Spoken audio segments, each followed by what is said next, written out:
Welcome to the Burgundy and Gold Knuckleheads podcast. As always, you know who's riding shotgun with me from opening day to the Super Bowl. It's my main man, Reggie. What's going on, Reggie?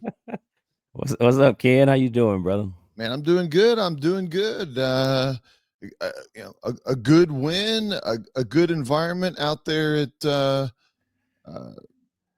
home Northwest at the Stadium. home game. What I started to say FedEx Field, but I knew that wasn't I right. know Is it. it Northwest, Northwest Northeast, Stadium. Commander Stadium? We'll just go with that. I got your back, man. I told you, I always got your back, dog. I know you do. But we had a good time out there with the people and everything, and a quick turnaround. Flew back to Dallas. So, are you dealing with any jet lag or No, I'm a travel little hangover? tired. I'm a little tired, man. Not gonna lie. Yeah. Got in. By the time I got to the house, it was midnight or whatever. Right. And today is for the team, it's Tell the Truth Monday. Right. And for me, it's just Monday. And it's just Monday from a late night and a long day, because I think our day started around 7 a.m. Yeah. By the time we got up and everything and got moving and made our way up to the stadium to do all the tailgating and get to see some folks, all that good stuff, man. So it was a long day, and I'm a believer that just flying in the air at 30,000 feet with some artificial air has an impact on your body. Artificial air? I didn't know they had artificial air up there, but man, it ain't the air from outside, dog. They generate it. That's called artificial. It's artificial. What you call all it? right. What you call it? I'm just gonna move on. Air's air. They filter it and send it into you, but no, the air the air you breathe outside is not the same air that's coming through a pump. No, sir. No, come on, man. It's artificial. I'm gonna call it artificial. It's manufactured. How about that? Manufactured. Is that a better way to put it? Manufactured in a child sweatshop in China, brought over with tariffs or without tariffs, and that's what Reggie was. That's what Reggie was. Got hit with tariff too, man. You don't think they put tariffs on the air? Yeah. Hey, if they could, they would. But we had a good time. I mean, like I said, to your point, we got out there early in the morning. Got out there to the crew that, honestly, they host us, right? We go out there and see them, and they welcome us. I don't want to give away the location because all of a sudden swarms and swarms of people come over. But man, there's music going. There's multiple food places that are set up. The booze is flowing and being shared by a lot of people. Absolutely. And I threw up a picture on here. Our buddy Eddie, man, he had the grill going. He had the grill going this week. He did, man. And if you're watching on YouTube, you can see our good friend Eddie, and man, one of the best, and good friend of ours, and has always been very hospitable from the first time we ever met him. And he's been on the show before, and we're gonna actually have him back. But Eddie tends to try to provide a dish that is signature, so something that's comparable to the opponent. And in this case, he made chopped cheese sandwiches. And before you go, what the hell's chopped cheese? Because that's what I did to Eddie when he told me, because I never heard of it. You look it up, man, and not only it's delicious, and boy, he did it up, man, and it was fire. It was right on. Eddie, if you're listening to this, that was the best that I've seen you cook. You've come up with some good stuff there. This was the best. The seasoning on the grill, hot, the buns, the condiments, whatever. He had it there ready for you, and this should be your go-to. I'm just going to go ahead and say it from a personally selfish perspective. This should be your go-to until people get tired of it. Because I'm ready for it. I'm just putting in my personal request. It was good, man. It was delicious. It was delicious. It wasn't good. It was delicious. So yeah, man. So it was good. So there was no shortage of booze and food out there. That's for sure, man. We had a great time, and it was good to see everybody because many of these people, Eddie included, we hadn't seen since last season. Yeah. And so it was kind of like going back to school, first day of school, man. You're seeing all your friends you haven't seen over the summer, and of course more frequent that you go, you tend to meet more and more people. And so when you roll out there, man, you're trying to get through the crowd and just kind of say what's up to everybody, spend a few minutes talking and catching up with everybody, man. But it was a great time. It's a great Yeah. time, man. Love Yeah. it, love it, love it. Yep. Yep. Like I said, everybody was. If we didn't see them, they saw us and were saying hey to us and calling out. And even as we're walking there, we had somebody walk That's through. right. Fred Smoot walked through. That's And right. again, if you're watching on YouTube, you see Reggie and Smoot, and you see me creeping in the back, trying to get in the picture. It looks like a creeper. I'm not going to lie. It I does was a not. creeper on that picture, It does not, man. Come on. Come on, man. But yeah, but it was a good Fred time. Fred was sponsoring, doing some advertisement for Bud Light, as you can see by his hat.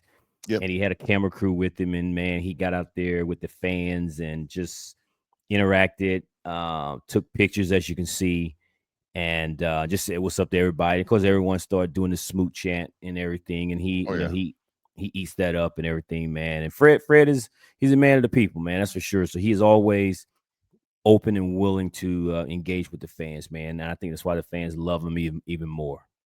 Yeah. Yeah. He's a wildcat, man.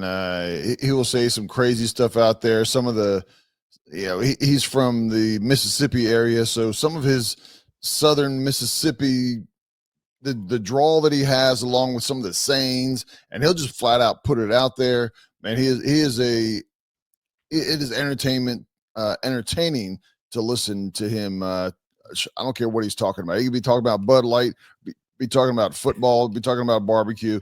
You're going to chuckle. You're going to laugh as you're listening to him. Fred is the epitome of you can take the boy out of the country, but you can't take the country out of the boy. Exactly. That, that's Fred. That's Fred through and through, man. Yeah, but it was a good time. Like I said, a lot of people out there. Sheik out there, Juan out there. I don't want to forget anybody, but was it the 405 crew? Is that 405 command yeah? center corner, Yep. red zone, the lab. A couple of the heart farmers were out there. Yeah, it's everybody, man. It's The everybody. tailgate crew. Yeah, it was good. It was a good time. It was a good time. It But was, man. And everybody was excited to be out there, and the crowd was thick because it was a sellout crowd. They yeah, had announced earlier during the week that the game was sold out, and they announced the attendance during the fourth quarter of the game, I think it was, and I forgot the exact number, but it was over 64,000 people in attendance at the home opener. And you know, it's good to say, having gone to a few games, the tide has changed.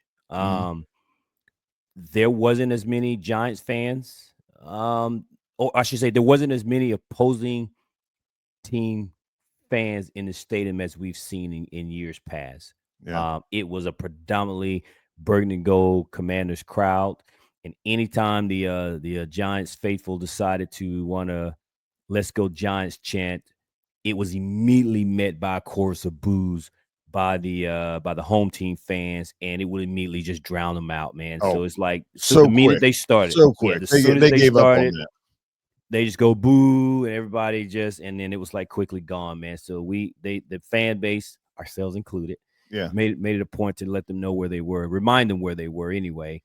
And so it was good, man. But yeah, it was a lot of people, uh, sold out crowd, and they had posted early in the weekend. You and I talked about this, that the success of last season, obviously the popularity of Jayden Daniels, the success of the team, you're hmm starting to see us on commercials and everything. And they had mentioned that the organization renewed or sold 12,000 new season tickets this off season, which led the NFL in growth. Another stat they pointed out is, if people remember, during the Dan Snyder era and the name of the Redskins, the team lost a lot of sponsors. A lot of sponsors were due to just Dan Snyder and all of his allegations. Well, the team signed 64 new corporate deals over the offseason. And they said that that stat said that the team went from the bottom third to the top third in terms of new sponsorship deals. yeah. And those diehard fans and the faithful knows that due to lackluster performance and people that were what's the call, being rebellious, I guess, against Dan Snyder, canceling season tickets, stopped showing up to the game and things. So the stadium was getting more and more empty, Right. and they covered up some seats in the upper deck. Well, again, due to the increase in ticket sales and all that good stuff, they added about another 1,200 seats back to the stadium. So due to the demand of ticket sales and obviously popularity and success of the team, so it was a pretty big crowd out there, man, and we loved every minute of it. Yeah, and the crowd was into it, pretty much the entire game. There was a lot of chants for Terry, some Debo chants, and I mean, it was like in the second half, all of a sudden Terry had a couple catches and was doing some things, and even on the controversial catch that he had, or I guess they ruled it incomplete. But while everybody's reviewing it, you might not have been able to see it on the TV, but the crowd was chanting Terry. I mean, it got loud, Yeah, and and at first he wasn't doing anything, and then he acknowledged it, and then he was almost like, yeah, like, come on, keep it going, keep it. I love the enthusiasm, I love the crowd. I had a Cowboys fan that told me he watched the game, and he said he could actually tell how into it the crowd was. I mean, when you're there, you think it is, but you don't know if that really translates on TV or not, or over the right. TV. Um, but he said it 100% definitely did, and uh, he said the everything that's building, you can see it in the fans and the crowd there as well. So Yeah, it was definitely loud, noisy. People were into it. And, I mean, the fans were juiced up just as much as the players, man. I mean, it was the home opener, week one. We've been waiting for football to return, and when it finally got here, man, people were pretty excited and juiced up. You know, yeah, yeah. Got down there on the field just before the game. The picture of Reggie and I down there, right off the edge of the field there, and we're down at the Commanders end with Jaden Daniels and Mariota kind of warming up there, and then shortly after that, all of a sudden Debo and Terry came along, and they were saying hi to some people and friends and kids, and it was good to see them. They were loose and ready to play. yeah, yeah. It was good, man. It was just good to be there. No, no, you can feel the energy in the stadium, and man, I know us talking about it, it's not doing it any justice, but it was good. It was good. It's Yeah, good energy. yeah, it was good. Um, and the game. I mean, I think if this game would have been week 3, we would have. I don't know that we would have approached it differently, but week 1, you always a little bit unsure. Surprises happen. Week to week, you wouldn't have thought the Colts would have manhandled Miami week 1. Right. You might have thought they won, but you wouldn't have thought it'd been like that. And that happens to any random teams. I mean, I wouldn't have thought that um, Cincinnati would have gone down to the wire and probably should have lost that game to the Browns. And so you're concerned about, man, the Giants. Maybe they just get lightning in a bottle and they put it on us. We play a bad game, they play a great game. Turnover or two, and we lose it. But Washington came out there, and while the score didn't dictate that Washington was pulling away, um, they were controlling the game. Pretty much from the beginning snap to the end. If you never looked at the score, and ultimately it comes down to the score, but they control the game pretty much from beginning to end. Yeah, it's funny, but the time of possession was close, ironically. But the eye test tells you that Washington offensively was just much better, right?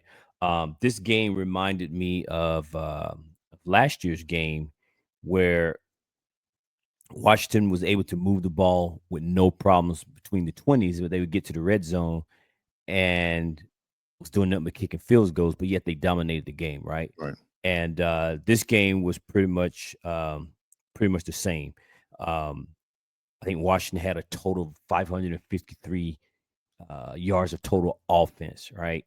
So offense wasn't a problem. It's just that there were penalties and you know drop balls and things. Just the sloppiness that you're referring to Yeah.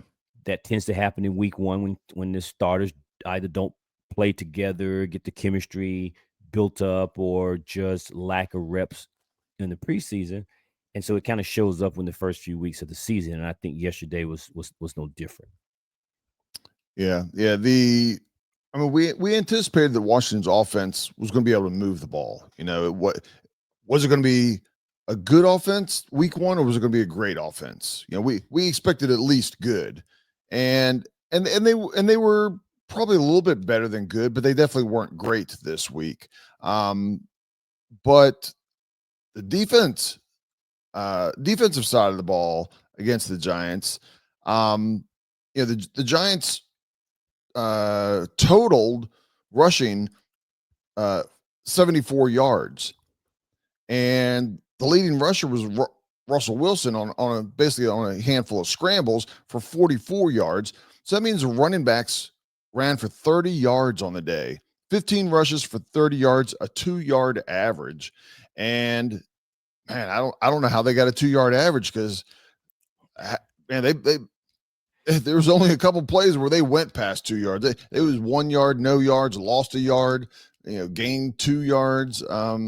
They had the running game from a running back perspective. They had that locked down. And I'm not going to sit here and say that the Giants are going to be a top 10 running team, but if they are a bad running team all year long, Washington ensured that they are bad, and we're going to keep them bad, right? And I'll go back to last year. The teams that are bad, Washington took care of.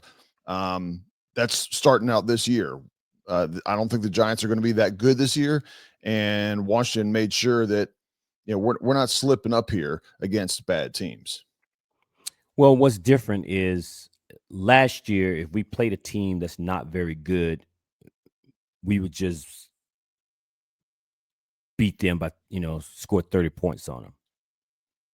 But they would still, the opponent offense would still look okay. It's just that we would allow 20 points, but we scored 35. Right. Yesterday was a little bit of, I don't want to say struggle, because when you put up damn near 500 yards of offense, you didn't struggle. We just did it. We just had some things that affected our drives, and we wasn't able to get in the end zone as much. But what was different was the defense yesterday didn't allow the opponent to be able to just run wild. Right. We know that we were last in the league, or at least ranked 30th against the run, and yet yesterday was a good start to a team that's not very good, and you showed why they're not very good. You didn't allow them to run for 150, 200 yards, even though we scored them. This Right. was a defense, held them with a no touchdown. I think they had a total of 6 points. Yep. Did 2 goal line stance against them to keep them out of the end zone. Yeah. Right? First and goal inside the 5, Yeah. 2 different Yeah. times. 2 different times. So the defense stood up and held against a lesser opponent the way you would expect a good defense to do, as opposed to last year. They would have allowed the touchdowns, but Washington just would have outscored them offensively. Yeah. So that's the big difference to me, I guess, is what I'm trying to explain here. So it was good to see, man. My biggest concern going into the game was the Giants defense against our offense, and questioning what our defense would look like when the lights truly came on, as opposed to preseason and training camp. And they stood up. They stood up, man. And I was happy to see it. Them boys were flying around. We saw pressure. We understand that the Giants didn't do much offensively. I think they had less than 200 yards total, I think, if I remember right. Let me see. Look at my notes here. They had a total of 242 yards. Yeah. Total off. That's rushing and passing. So for the defense to do that to a lesser opponent like the Giants, it was good to see. It was good. Yeah. It was good to see. Yeah. And I think Washington made some subtle adjustments. I think, and what Washington was doing or attempting to do in the first half, uh, I'm not going to say struggled, but they had some hiccups because they gave up 3 sacks in the first half, right? Second half was 0. Now, some of those sacks, a couple of those sacks were just flat out sacks. They just got in and fairly quickly. But Washington, I think, is going to always have a little bit more sacks than some teams because of Jaden Daniels' style of play, right? He'll take a sack or two, maybe more than another team will in the course of a game, but he also is creating a lot more big plays or running, scrambling, or doing these things. So it's a give and take. In the second half, the offensive line made whatever adjustments they needed to make. And I say the offensive line, it could be without looking at the tape. It could be that all of a sudden we kept a running back or a tight end, sliding over to pick up help with the blocks as well. But again, it went from 3 in the first half to 0 in the second half. So that was one of the things that I noticed that Jaden had more time, less pressure, and was able to run the offense. Speaking of pressure and kind of circling back to Washington's defense, um, got a stat here that says that week 1, not including last night's game between the Bills and the Ravens, Washington was one of 5 teams to generate 40% or more pressure rate versus the opponent drop back. So that's almost 50% of the dropbacks. Yeah. The quarterback was under pressure. Yeah. Only 5 teams did that, and Washington was one of them. The highest one was 44% pressure rate by Pittsburgh, and they played the Jets.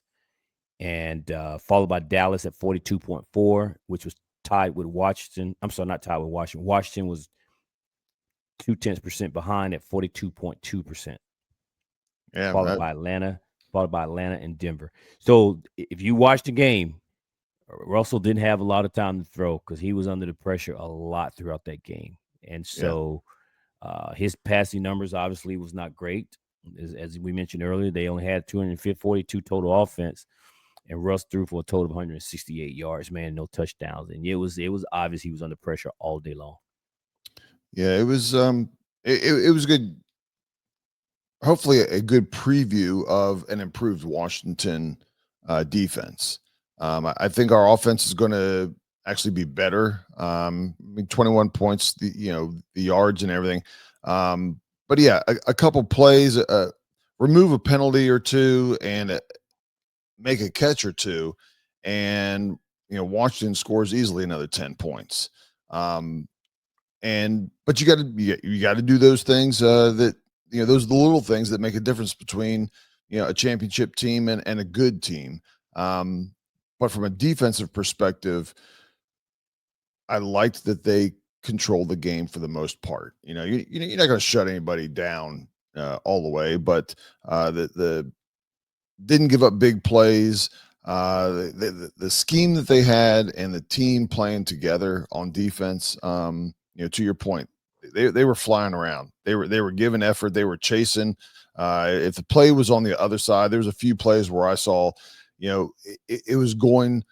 The play was running to the right, but when the running back got tackled, it ended up being somebody from the left side or the left side of the line that just ran all the way down. And as soon as the guy had to pause because there was nowhere for him to run, somebody from the left just smashed them because they were just standing there waiting to get hit at that point. So yeah, it was pretty. So what do you think of the new toy, new offensive toy that Cliff had with his Deebo Samuels? What would you think of his debut? I think overall he did really well. I mean they used him as a decoy numerous times, where he would come where it would look like there was a potential for them to hand the ball off to him. And there was a couple times that they handed off to him, the one time being for a touchdown. But they're going to continue to set that up to make um, linebackers and linemen pause for just a fraction of a second to see if he has the ball or not. And I wouldn't be surprised, that he gets tackled a time or two without the ball. But it makes it easier for the running back and the offensive line to block, because sometimes by doing that, you're going to get a defensive end or a linebacker going in a direction that you don't even have to block them. Right.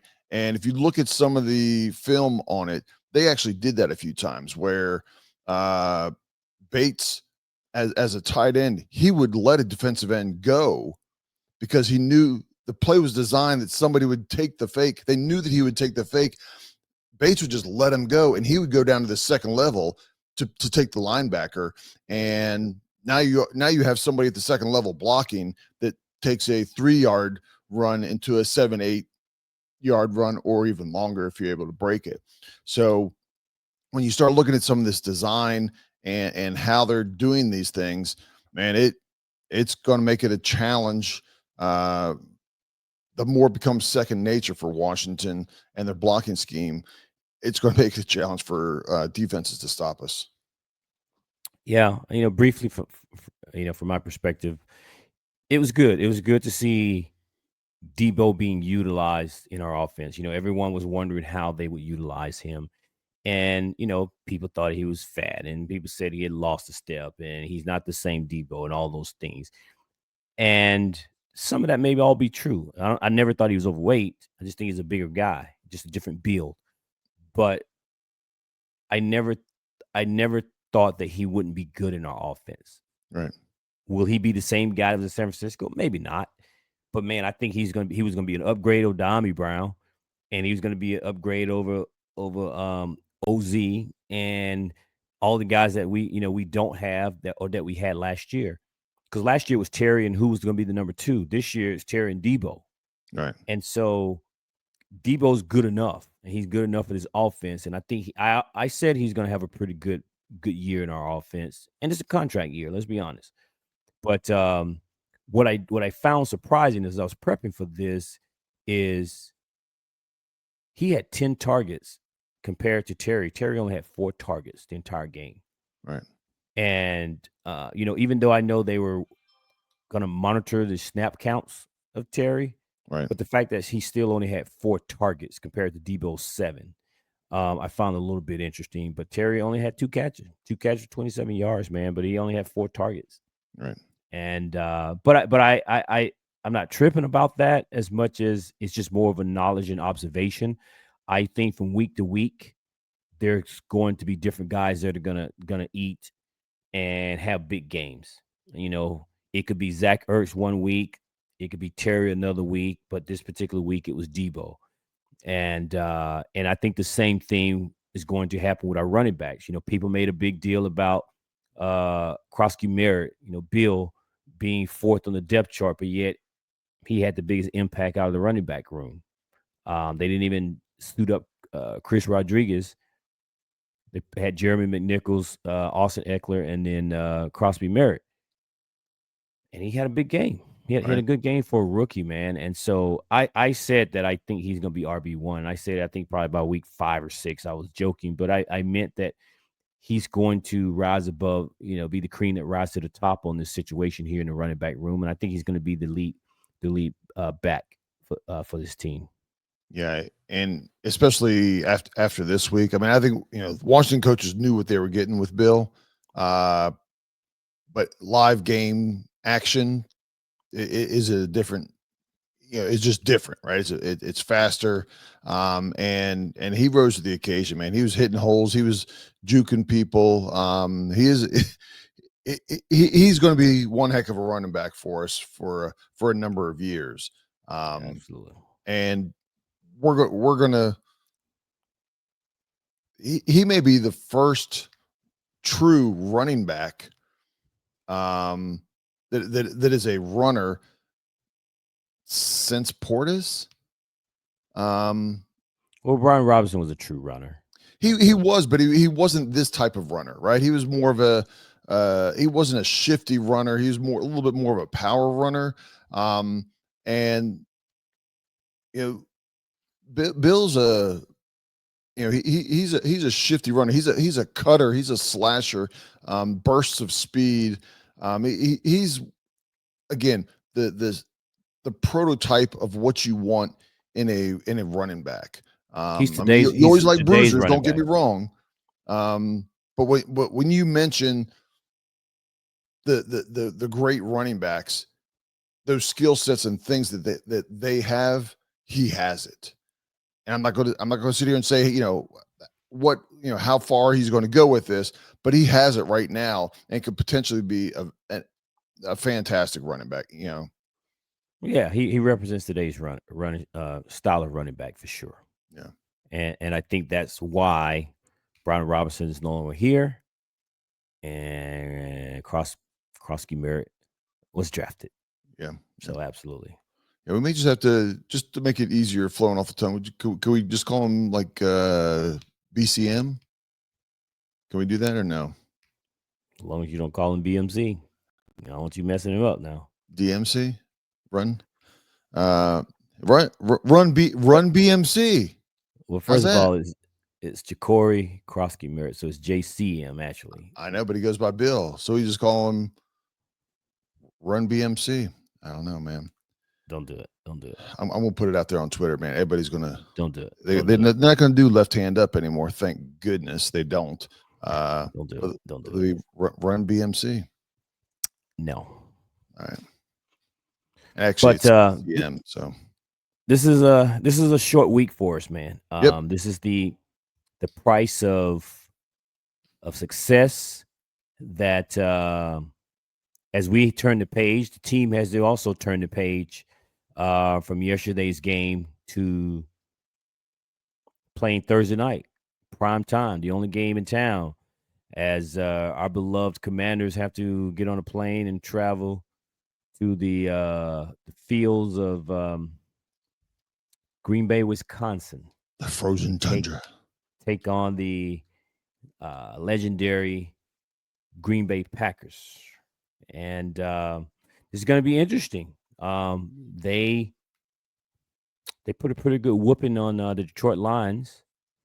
And I don't know what that says. I don't know if it means Green Bay is really, really good, or we're seeing the impact and the loss of both your offensive coordinator and defensive coordinator by the Detroit. The DC, Aaron Glenn became the head coach of the Jets, and Ben Johnson, who did not want to be associated with the basketball guys in Washington, went to be the head coach of the Chicago Bears.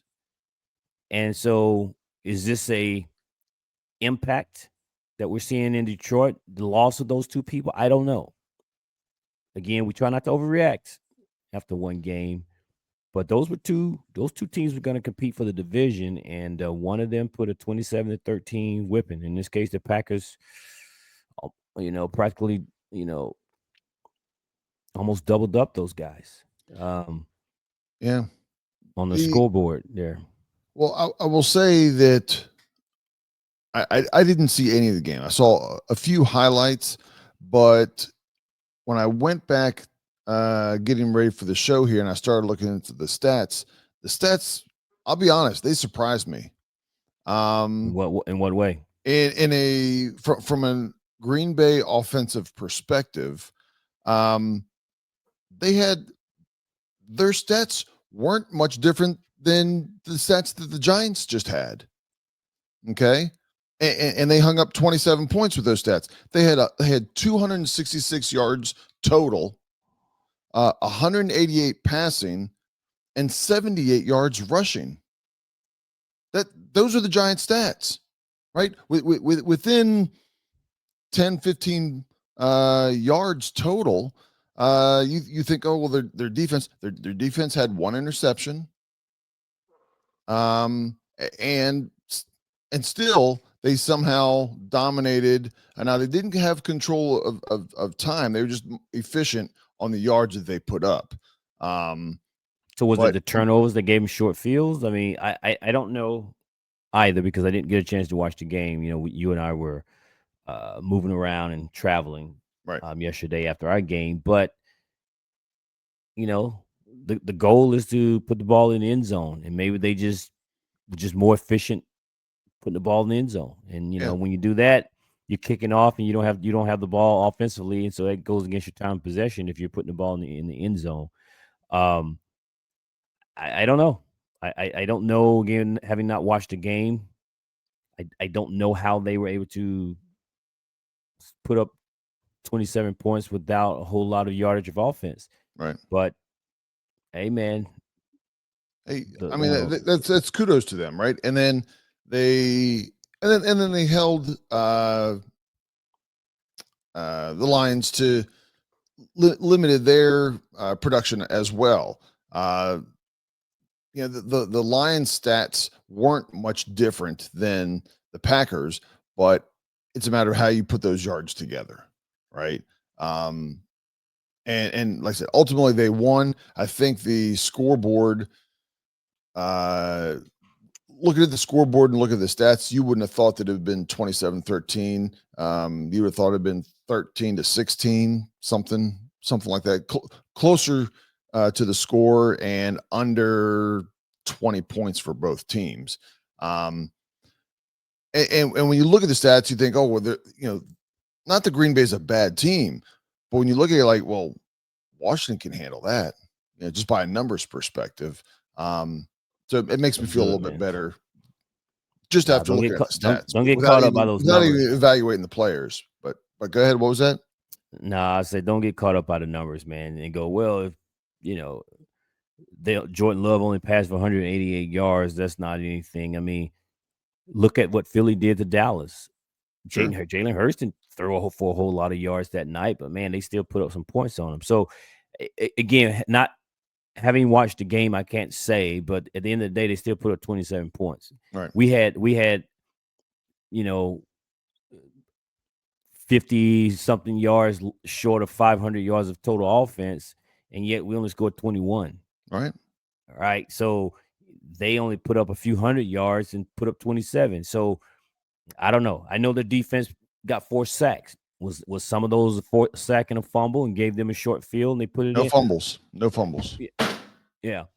But a sack could be the difference of now you're 3rd and 20 and you're punting the ball, and now you tilt the field, and now Green Bay's working with a short field, and they Right. were just efficient enough offensively to be able to put the ball in the end zone. But what I might take away from this game is from the research that he was doing prepping for the show is our defense is going to have to show up again this week, Yes. basically. Yes. Um, you can make your arguments and have your opinion about who you think Jordan Love is.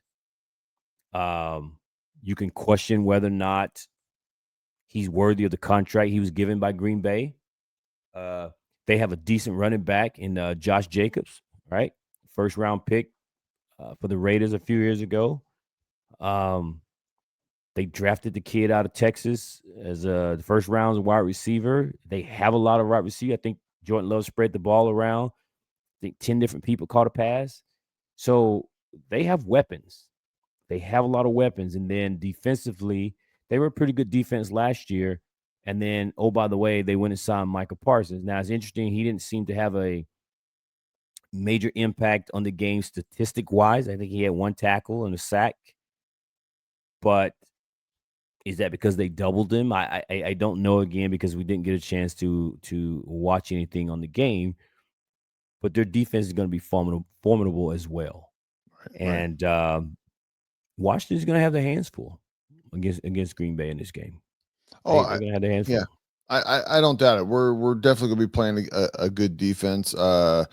Micah, whether he has an impact or not, that shows directly, indirectly, you're always accounting for him, right? He's just one of those players that you're going to hold a tight end in for a brief moment longer to at least chip him. Sometimes keep him in to double team him.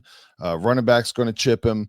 You're always going to have something planned for Micah,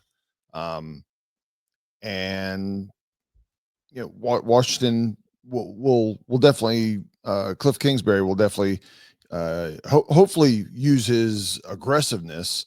Now he's not a rookie, right? He's not somebody you're going to trick left and right, but maybe can use his aggressiveness several times a game to your advantage to create some holes or create some openings for your wide receivers and running backs to take advantage of those holes that are left. Well, he's probably going to line up on the left side against the rookie Josh Connolly, right? Sure. And Josh gave up a sack, I think, to Brian Burns. He just got straight up beat off the line of scrimmage. And Dan talked about it during his presser when they asked him, about coaching Mike, and he says people just don't understand how quick his get off is. And he says, I think he says you can't replicate it in practice, scout team. He says it's just you get in the game and it just probably surprises people just how quick and fast he is. And Right. so, but that doesn't mean that Cliff and the guys aren't going to scheme up something, whether that is the chipping, to your point, the tight end or the back or somebody to kind of slow him down on his pass rush. But if anybody knows how to stop him, I think it's Dan Quinn. So I'm gonna give the advantage to our coaching staff to be able to kind of neutralize Micah Parsons and let it be the second week in a row where he doesn't blow up the stat line in terms of his production on the field.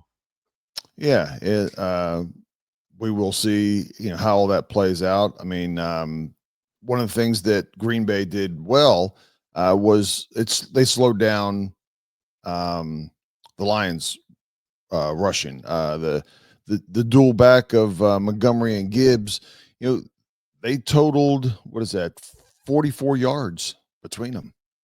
Montgomery had 11 carries for 25 yards, and Gibbs, who I think is a fantastic running back, 9 carries for 19 yards. So they carry, it was 2.2, something like that, average.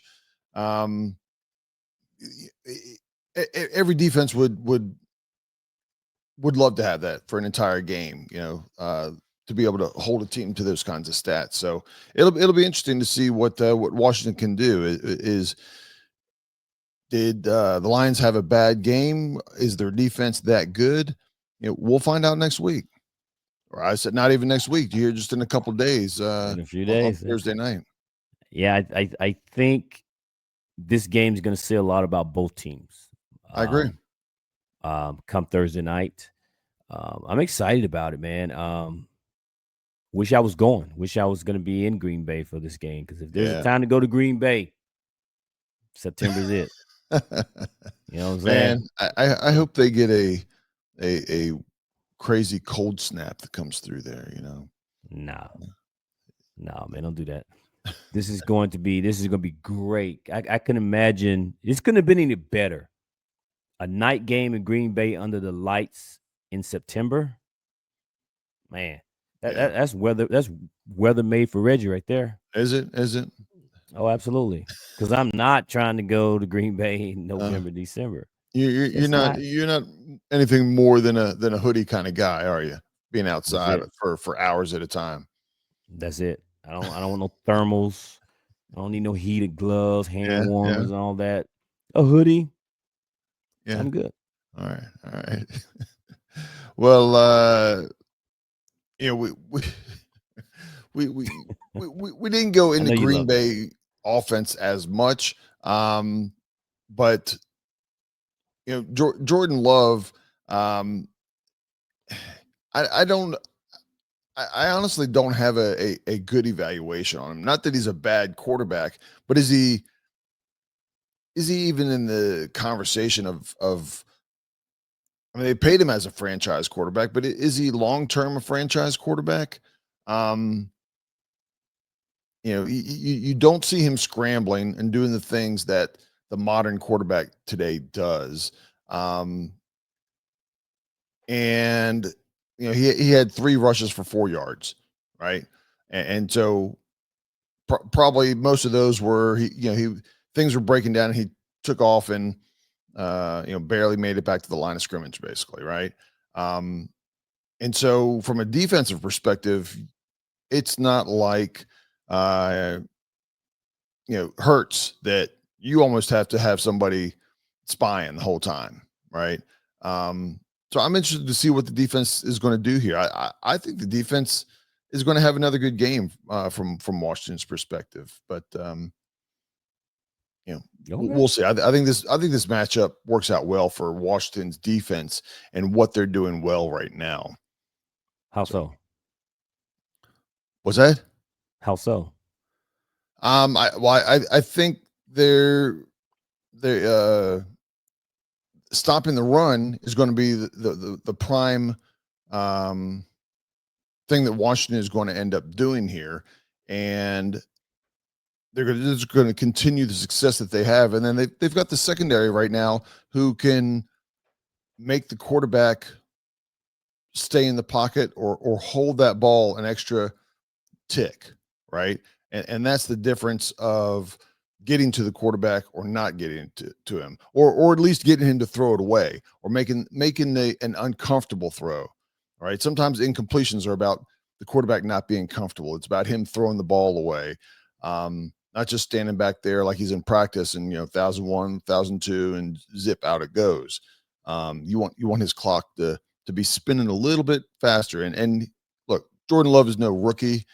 He's got experience, but he still knows how much time he has, and hopefully Washington will do a good job of slowing him down. And part of that is him having to go, to his first check, his second check, and then maybe throwing it out to the running back in the flat because that's all that he has. Um, Okay. All so, right. but I'm just curious because you said this was advantage Washington defense based on the style of offense that Green Bay has. But I'm excited about this game. yeah, yeah, It's an early season test to tell me and give me a little bit of insight of who we can potentially be. right, right. Reggie, is it that time? It's that time. What's your name? What's your number? What's your name? What's your number? What's your outlook for the game coming up this week up there in Lambeau Field? Reggie, you want to go first? You want to go second? You go first. I'll go first. Um, I think the Green Bay is a better team, obviously, than the Giants. Um, but I think Washington is going to be playing well. I think this is a good matchup for Washington. Not that they're going to shut them down, but I think from a good team versus a good team perspective, I think this favors Washington. There's a few teams out there that I would be more concerned about that are, I'll say, at the level of Green Bay, just from the way that they play and where their strengths and weaknesses are. Um, and with that being said, I think Washington takes care of this game. They might not be as dominant, but the score is going to be definitely in their favor, and they're going to come out with a win. And my confidence level it's going to match last week. It's going to be a 7.5. Okay. Sounds like the crowd agrees with me. Yeah. Okay. 7.5. All right. So you feeling good. Okay. Well, I'll keep mine short and sweet, man. This is a home game for Green Bay. And I've always felt like when teams are comparable to each other, I always give a little bit of an advantage to the home team on a short week because you don't have to travel. That's one extra day you Yep. can prepare for the opponent that's coming in. And to your point, I think Green Bay is obviously better than New York overall. I think offensively, Green Bay is better than New York. Um, Green Bay's defense is better. Well, I don't know if the defense is better. Maybe as a collective unit, their defense is better. Whereas I'll give the defensive line advantage to New York. So, but overall, I think Green Bay is a better defense overall. You know, um, So these are all things that Washington has to contend with in this game on a short week. I think in order for Washington to pull off this upset, we cannot have the penalties that we had in that game against New York yesterday. You mentioned, we talked about how Washington could have 450 something yards of total offense, but only 21 points to show for it. Right. Well, they have 12 penalties for 89 yards against the Giants. That'll hurt some drives. So in this game, we can't have that. And the Dan talked about cleaning that up. He didn't seem very happy about it, and he talked about working to clean that up. That being the case, I'm just kind of bought in on this team and predict that this team, meaning Washington, makes the playoff. And if this team with this schedule, second place schedule, where they're going to play these types of level of offenses and teams, quality quarterbacks week in and week out with good defenses, then these are the kind of games you have to win if they're going to get back to winning 10, 11, 12 games this year. The one thing I do like about this matchup, because I'm not a big fan of Thursday night games, this isn't a Thursday night game in week 7. Right. Where you have very little bit of time to prepare. Washington knew they was playing this game in week 2. So as Dan Quinn talked about it, when they had that 2 weeks between the last preseason game and the week 1 game, they had some time to prepare a little bit for Green Bay. So they prepared for the Giants and for the Green Bay.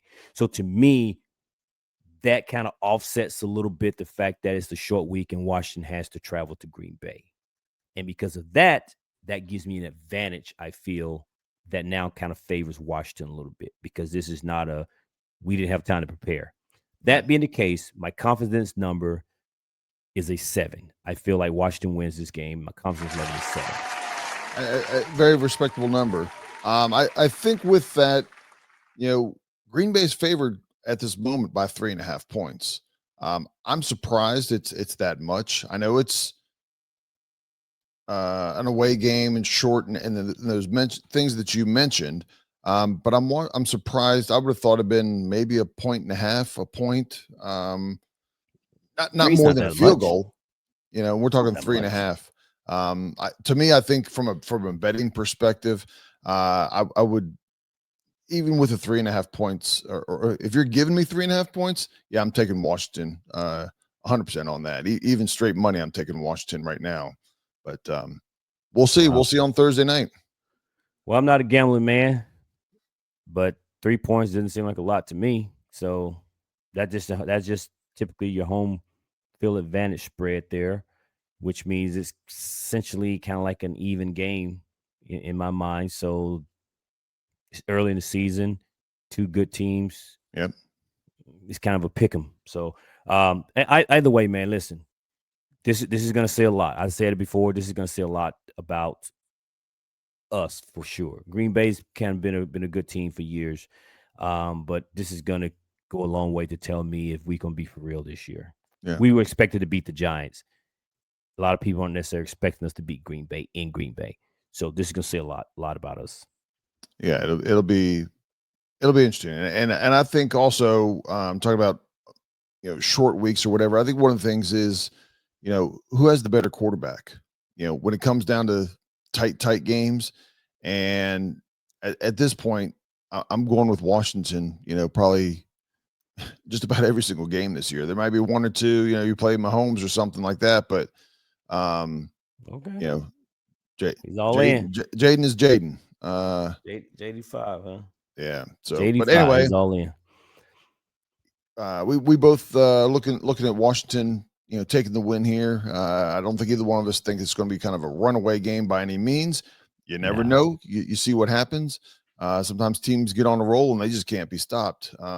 But I think our defense is going to be solid here, and I expect our offense to actually be a little bit more efficient. I agree. I think so. They're going to be better than what we saw yesterday against the Giants for sure. Yeah.